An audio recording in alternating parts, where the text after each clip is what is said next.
your metabolic rate will be higher, which means you're going to burn more calories just naturally throughout the day, every day.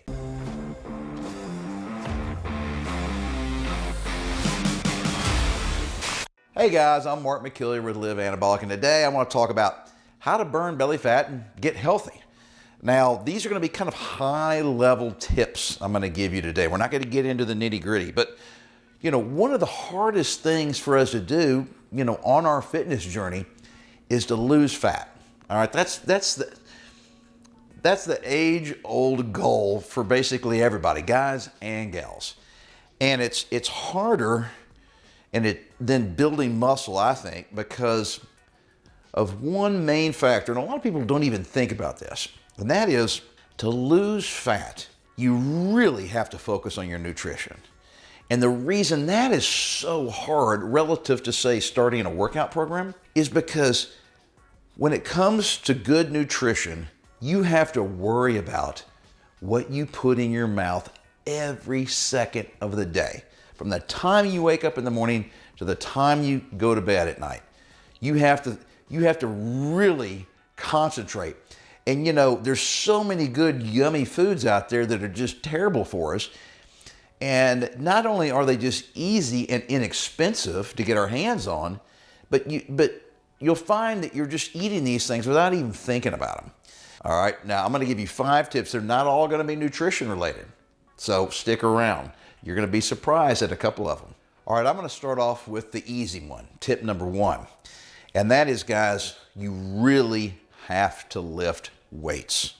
Resistance training is the more, I guess, scientific term. But basically, it's weight training, right?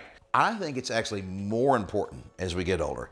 Most people think the exact opposite of what I just said.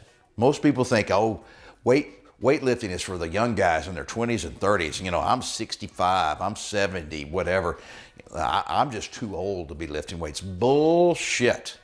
Total crap. It's more important for you to be lifting weights as you get older.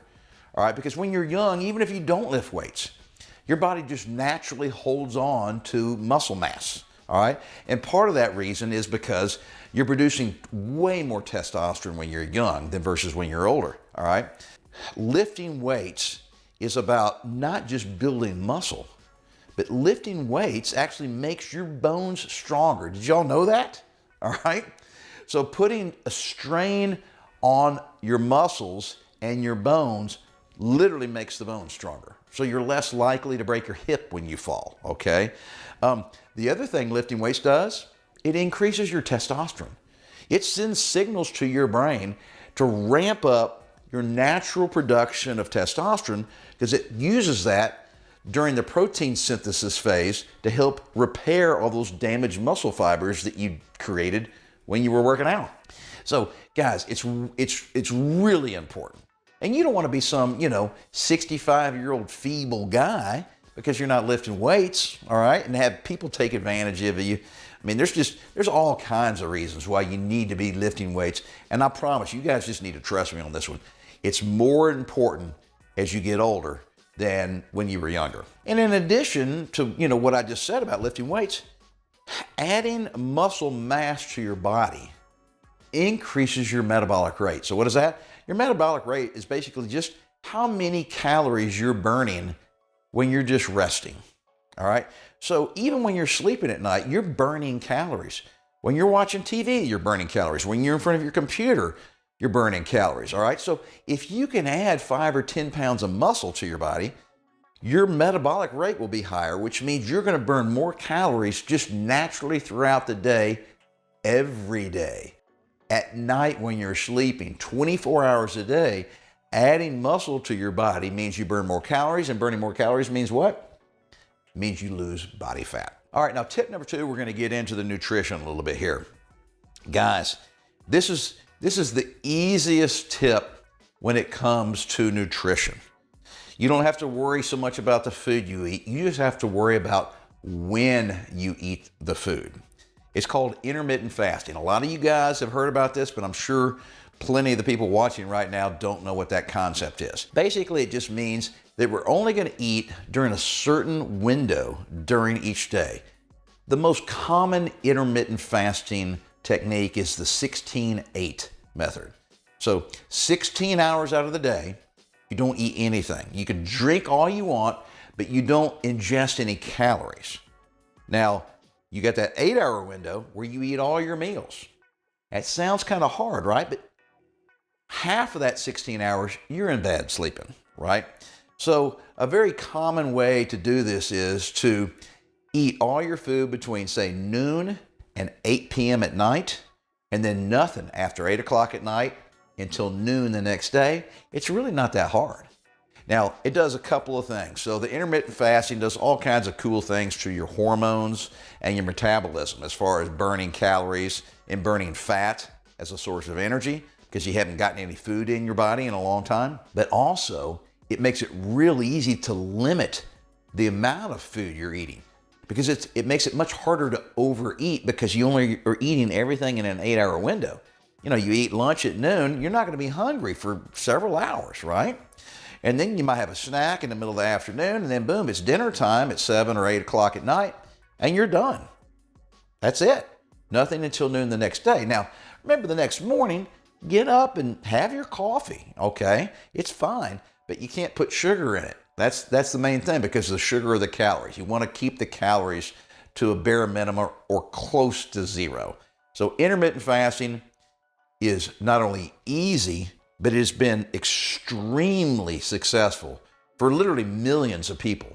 I mean, it has been around for a few years now, and I think it's the easiest way to modify your food intake to help you lose fat the easiest way possible. All right, now tip number 3 is back into the exercise world, and this is not about lifting weights, but this is about cardio. So, you know, for decades, everybody thought going out and doing jogging for just endless hours a week was the way to burn calories. And it does burn calories, but it's not the most efficient way to losing fat, guys. I think long, boring cardio, and I'm not talking about going out and running 1 or 2 miles 2 or 3 times a week. I'm talking about the longer mileage. The more consistent, all right? It can actually increase cortisol levels. Cortisol is a stress hormone. So if you put too much stress on your body over long periods of time, and that's what long distance running does, long periods of time, that increased cortisol actually hurts your production of testosterone. And testosterone, like I mentioned earlier, is important for building muscle, but it's also very important for burning fat. So when you have lower levels of testosterone, your body is less efficient at using fat stores as a source of energy, all right? And so instead of doing long sessions of cardio, I recommend high intensity interval training. It's referred to as HIIT. Now, you don't have to kill yourself, but I like doing it that way, first of all, because you just condense all those hours of running down into short little periods of times, 15, 20 minutes of high intensity. And think of it as a sprinter mentality. Now, you don't have to go out and run full blast, all right? You'll pull a hamstring. Let me explain. I did this just yesterday, okay? So I took my dog to the park, and instead of, jogging laps and laps and laps at the park and knocking out 2 or 3 miles and making my knees kind of sore, this is what I do instead. I do HIIT style running. So we used to do this in high school in basketball. We would call them yo-yos. A lot of you guys might have called them running lines. So I set up a little course, 5 yards, 10 yards, 15 yards, and 20 yards. I just put little markers out in the grass field. All right, my t-shirt, the dog collar, there were already some white lines out there because it was a soccer field. And I start here at the beginning, call it the goal line. And I run 5 yards down, bend down, touch the line, run back to the goal line, bend down, touch the line, go down to the 10-yard mark, touch the line, come back to the goal line, touch the line, go to the 15-yard line, touch the line, and I bend down and touch it. And I run down and I touch. Run back to the goal line, bend down, touch it, all right? 20-yard, touch it, and back, all right? So That's one yo-yo, all right? I've run 100 yards and I've changed direction 7 times in that 100 yards. Now, I'm not digging full out sprinting, all right? My legs just aren't used to that. I really will pull a muscle. You probably will too. We used to be able to go all out when I was in high school and college. But if you just do that, like at a fast jog pace, because you're changing direction so much, it makes it feel like a sprint. So by the time you finish that one little circuit, you're gonna be out of breath, okay? So I look at my watch and I give myself about 45 seconds. I don't wanna completely recover, but then I do it again. I did 10 sets of those, all right, with 45 seconds rest. So I'm gonna be out of breath, but by the time it's, 45 seconds is ticked off, I've mostly caught my breath. I don't want you to totally get back to normal, okay? You gotta push yourself. It's real fun to do. It doesn't take that long, and it really accomplishes more than going out and running 2 or 3 miles, which would take far longer. Okay, now tip number 4, guys, is back on the nutrition stuff. Now, I'm not gonna talk about what foods to eat, but you have to eat at a caloric deficit, meaning you're burning more calories on an average day than you're ingesting, all right? So how do you know, though, if you're eating at a caloric deficit, right? This is what you gotta do. You have to write down everything you eat for one typical day, all right? So pick a normal day. Don't pick a day where you're gonna go to a birthday party and have a bunch of cake and, overdo it with the beer and the wine. Just your normal kind of routine day, all right? You have to write down everything you eat. Then you can get online. There's some apps that will allow you to calculate how many calories you ate that day. There's other apps that will allow you to calculate roughly how many calories you burn in a typical day. The app will ask you your age, your height, your weight, and your activity level. You'll pick an activity level. There'll be like 5 or 6 different settings to select from. And that app will tell you roughly how many calories that you burn in a typical day. You compare that with how many calories that you ate in that typical day, where you wrote everything down, and you got to write everything down, okay?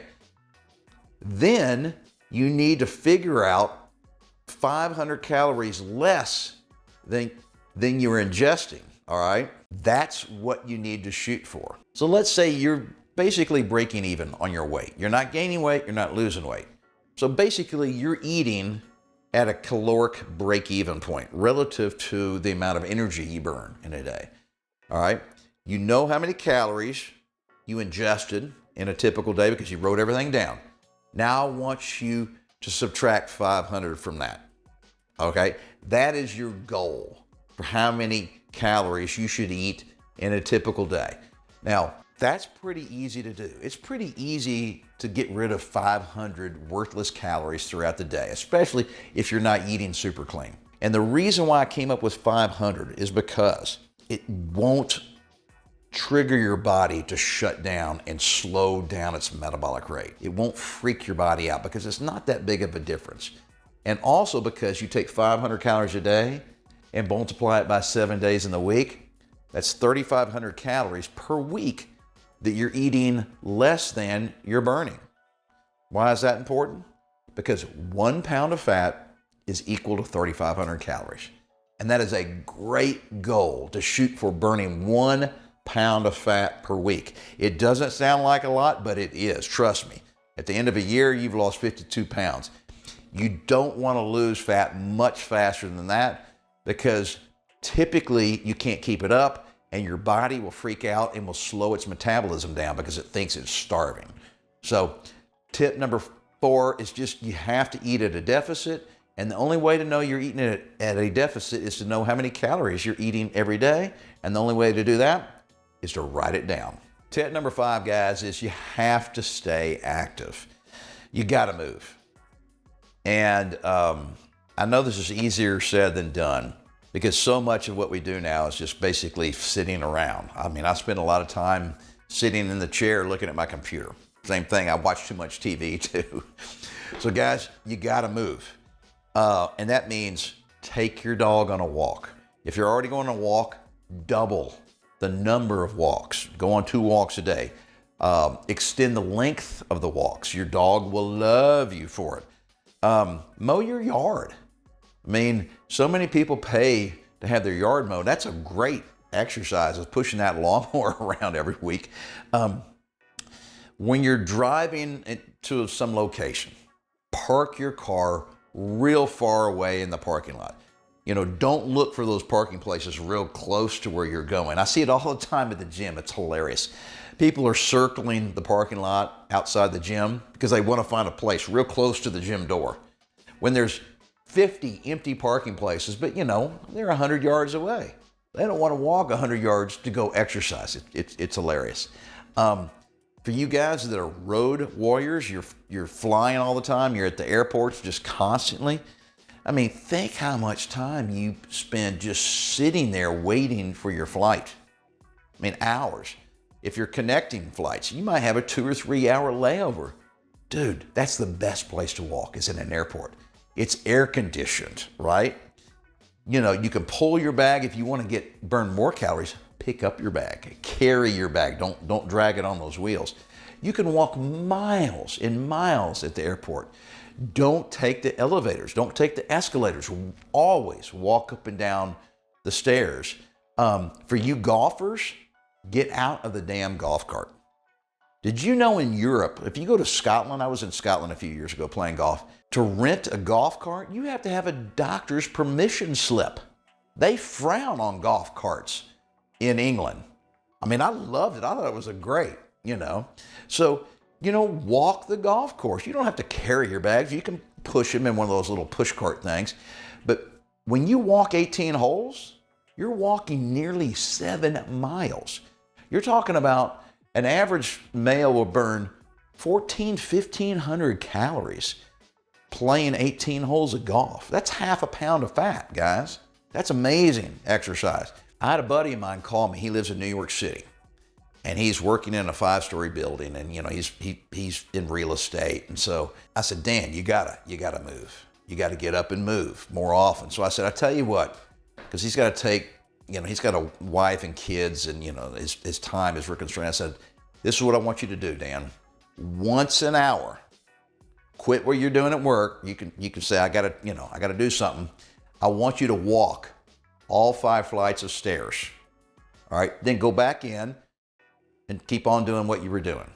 Once an hour. I mean, so you know, he'll end up doing that 7 or 8 times a day. And I said, Dan, you don't need to run. You don't need to get sweaty and out of breath. All right, you know, you just need to move. You know, and so he started doing that, and he really likes it. It doesn't take but just a few minutes to walk, you know, 5 flights of stairs, and you come back, and like I said, he's back to what he was doing. And so, guys, 5, you know, those are high level tips, but I promise you just do those, and you don't have to be perfect. Just start implementing as best you can those 5 tips, and I promise you will lose your belly fat and you will get healthy. Even if you're my age, I'm 61 years old, no problem, guys. And remember, it's only gonna work if you stick with it and never give up on yourself.